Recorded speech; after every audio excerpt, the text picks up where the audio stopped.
अमेरिकी राष्ट्रपति Donald Trump ने G7 शिखर सम्मेलन को अचानक से ही बीच में छोड़ने का ऐलान किया है। वो ये सब ऐसे समय में हो रहा है जब इजराइल और ईरान के बीच संघर्ष तेज हो गया है और नेतन्याहू ने कहा है कि ईरान के सुप्रीम लीडर खामेनेई के अंत से ही युद्ध खत्म होगा। अमेरिकी राष्ट्रपति ने घोषणा की कि तेहरान को तुरंत खाली कर देना चाहिए। इसका क्या मतलब है? क्या ट्रंप को पता है कि इजराइल कोई बड़ी कार्रवाई करने वाला है?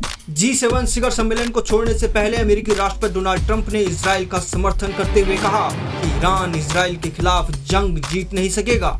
डोनाल्ड ट्रंप का यह बयान ऐसे समय में सामने आया है जब इजराइल ने ईरान की रक्षा मंत्रालय के हेडक्वार्टर पर हमला किया है। ट्रंप के उड़ने के बाद उन्होंने तुरंत अंतर्राष्ट्रीय सुरक्षा काउंसिल यानी कि NSC की बैठक बुलाई। अमेरिका ने मध्य पूर्व में अपनी तैयारियां तेज कर दी हैं। अमेरिका के युद्धपोत और रडार सिस्टम पहले से ही मध्य पूर्व की तरफ भेजे जा चुके हैं, जिससे ये संकेत मिलता है कि कोई बड़ा ऑपरेशन हो सकता है।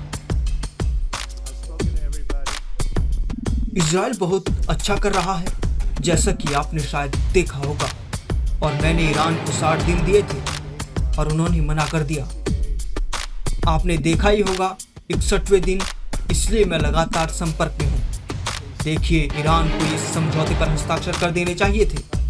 अगर इससे ईरान को बातचीत की मेज पर लाने में मदद मिलती तो क्या आप गारंटी देते कि अमेरिका सैन्य रूप से इसमें शामिल नहीं होगा?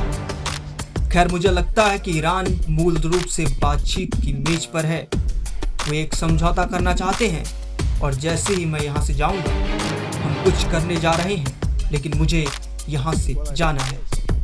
इजराइल के भीषण हमलों के बीच ईरान की राजधानी तेहरान से भारी संख्या में लोगों का पलायन शुरू हो चुका है। राजधानी तेहरान में विस्फोटों की आवाजें रात भर गूंजती रही हैं। सआदत आबाद जैसे अमीर इलाकों तक हमलों की जद में आने के बाद अब शहरवासियों का पलायन शुरू हो गया है। विश्व के नेता कई लक्ष्यों के साथ कनाडा में एकत्र हुए हैं। पीएम मोदी भी G7 में हिस्सा लेने के लिए कनाडा में है, लेकिन इजराइल और ईरान के बीच चल रहे युद्ध के कारण ये शिखर सम्मेलन बाधित हो गया है। इजराइल और ईरान का युद्ध खतरनाक मोड़ और अनियंत्रित तरीकों से आगे बढ़ रहा है। ट्रंप ने कहा कि ईरानी नेता बात करना चाहेंगे, लेकिन उनके पास अपनी परमाणु महत्वाकांक्षाओं पर एक समझौते पर पहुंचने के लिए पहले ही 60 दिन का समय था, जो अब खत्म हो चुका है। सोमवार दोपहर तक ट्रंप ने सोशल मीडिया पर भयावह रूप से चेतावनी दी, हर किसी को तुरंत तेहरान खाली कर देना चाहिए। इसके तुरंत बाद ट्रंप ने शिखर सम्मेलन को छोड़ने और मंगलवार की बैठकों को छोड़ने का फैसला किया। G7 में बाकी देश अब व्यापार, रूसी सैकड़ों जैसे मुद्दे पर आगे बढ़ेंगे, जबकि ट्रंप सुरक्षा रणनीति में डूबे रहेंगे। ट्रंप का कदम सिर्फ सम्मेलन छोड़ना नहीं, ये एक नई नीति की शुरुआत है। अमेरिका अब इजराइल का कूटनीतिक सैन्य साथी बनने की तैयारी में है और ट्रंप का वाशिंगटन में लौटना इसी बदलाव की शुरुआत है।